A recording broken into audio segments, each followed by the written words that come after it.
வரலாற்றில்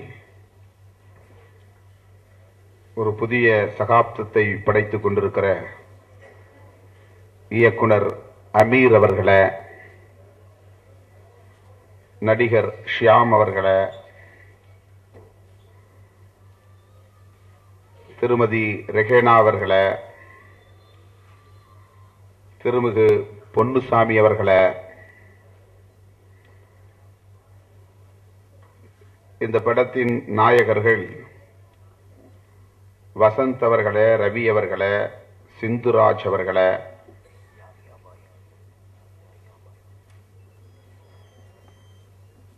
மற்றும் இயக்குனர் வசந்த் அவர்களே,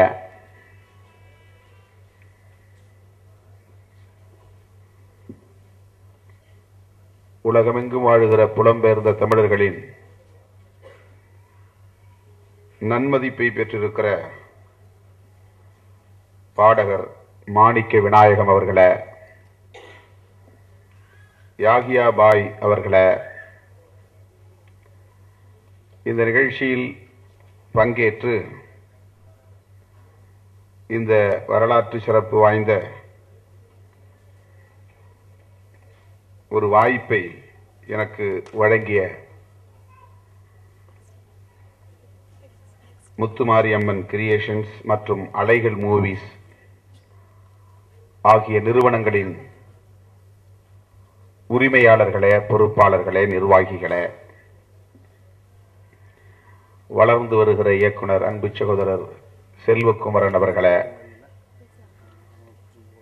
தயாரிப்பாளர் மின்சாரம் படத்தின் தயாரிப்பாளர் அன்பு சகோதரர் தமிழரசன் அவர்களே, என்னுடன் வந்திருக்கிற தோழர் சோழ நம்பியார் அவர்களே மற்றும் முன்னணி தோழர்களே, இங்கே பெருந்திரளாய் கூடியிருக்கிற தமிழ் பெருங்குடி மக்களே, உங்கள் அனைவருக்கும் என்னுடைய பணிவார்ந்த வணக்கத்தை தெரிவித்துக் கொள்கிறேன். இளம்புயல் என்னும் திரைப்படத்தின் ஒளிநாடாவை வெளியிடக்கூடிய ஒரு அளப்பரிய வாய்ப்பை எனக்கு வழங்கியதற்காக நான் பெரிதும் மகிழ்ச்சி அடைகிறேன். அதற்காக நிறுவனத்தார் அனைவருக்கும் என்னுடைய நெஞ்சார்ந்த நன்றியை முதலில் காணிக்கையாக்குகிறேன். ஒன்றிரண்டு நிகழ்ச்சிகளில், இது மாதிரியான நிகழ்ச்சிகளில் நான் பங்கேற்பதனால் ஊடகவியலாளர்கள், அதாவது பத்திரிகையாளர்கள், நான் ஏதோ முழு நேரமும் திரையுலகத்திலேயே மூழ்கி கிடப்பதைப் போல, என்னுடைய அரசியல் பணிகளை மறந்துவிட்டதைப் போல ஏதோ ஒரு உள்நோக்கத்தோடு தொடர்ந்து எழுதி வருகிறார்கள். அதனால் இந்த விழாவிலே பங்கேற்பதில் கூட எனக்கு ஒரு தயக்கமும் அச்சமும் இருந்தது. ஆனால் டென்மார்க்கில் இருந்து வருகை தந்திருக்கிற அன்பு சகோதரர் பொன்னுசாமி அவர்கள், இந்த படத்தை தயாரித்துக் கொண்டிருக்கிற மற்ற தோழர்கள்,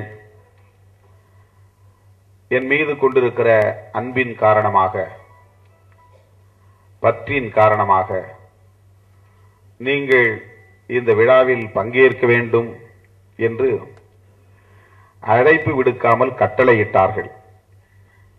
அழைக்கவில்லை அல்லது ஒப்புதல் கேட்கவில்லை, நீங்கள் தான் வெளியிட வேண்டும் என்று அன்பு கட்டளையிட்டனர். நானும் அதற்கு உடன்பட்டு உடனடியாக ஒப்புக்கொண்டேன். பத்திரிகையாளர்கள் என்ன வேண்டுமானாலும் எழுதி கொள்ளட்டும் என்று.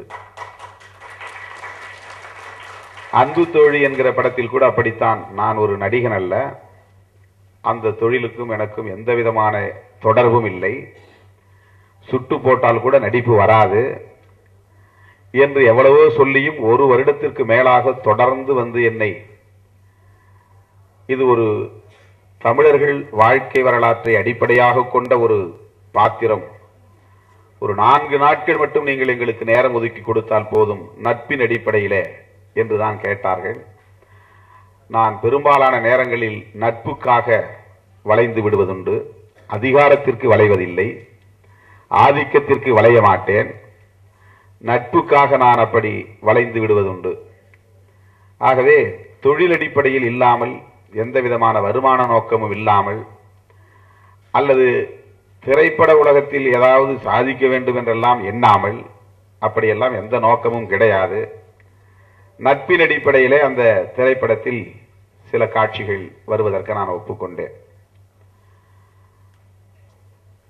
நேற்றுக்கு முதல் வாரம் வரையிலும் கூட பத்திரிகையாளர்கள் திருமாவளவன் அரசியலை விட்டுவிட்டார், எந்த நேரமும் சினிமாவிலேயே மூழ்கி கிடக்கிறார், திரைப்பட உலகத்தால் தான் ஆட்சி அதிகாரத்தை கைப்பற்ற முடியும் என்று அவர் நம்புகிறார் என்று அவரவர் விருப்பம் போல எழுதிக் கொள்கிறார்கள். தமிழ்நாட்டு ஊடகங்களுக்கு குழப்பங்களை ஏற்படுத்துகிற வல்லமை இருக்கிற அளவுக்கு புலனாய்வு செய்வதிலே, உண்மையான செய்திகளை தெரிந்து கொள்வதிலே அவ்வளவு பெரிய ஆற்றல் இருப்பதாக எனக்கு தெரியவில்லை. இந்த மீடியா இன்டெலிஜென்ஸ், அந்த பவர் இருப்பதாக எனக்கு தெரியவில்லை. நல்லா வளர்ந்து வரக்கூடியவர்கள் மீது ஏதாவது ஒரு அவதூறு பரப்பி அல்லது கிசுகிசு என்கிற பெயரால் குழப்பத்தை ஏற்படுத்தி நல்ல நடிகர்களின் பெயரை கெடுத்து விடுவார்கள், நடிகைகளின் பெயரை கெடுத்து விடுவார்கள். அவர்களுக்கு ஒரு பெரிய குறிக்கோள் இருக்கும், நோக்கம் இருக்கும், சாதிக்க வேண்டும் என்கிற வெறி இருக்கும்.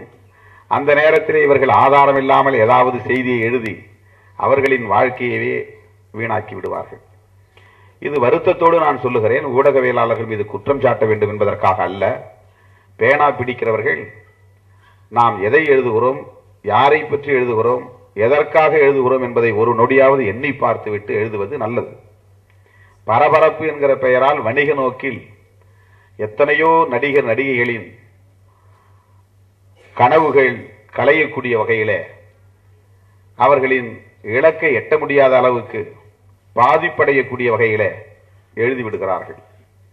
அப்படித்தான் ஏதோ ஒரு உள்நோக்கத்தோடு 24 மணி நேரமும் அரசியல் களத்திலே நின்று பணியாற்றிக் கொண்டிருக்கிற என்னை, இது திரைப்பட மோகத்தில் நான் அலைவதை போல என்னுடைய தோற்றத்திற்கு, நான் திரைப்படத்திற்கு ஒத்து வருவேனா, அது எனக்கு தெரியாதா?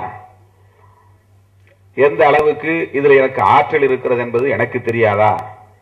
ஆனால் பத்திரிகையாளர்கள் அப்படி எழுதுகிறார்கள். ஒரு உள்நோக்கம் இருக்கிறது. இவர் இப்ப அரசியலை விட்டாரு, எந்த நேரமும் சினிமான்னு டிஸ்கஷன்ல உட்கார்ந்துருக்காரு, கோடம்பாக்கத்தில் உட்கார்ந்துருக்கிறாரு,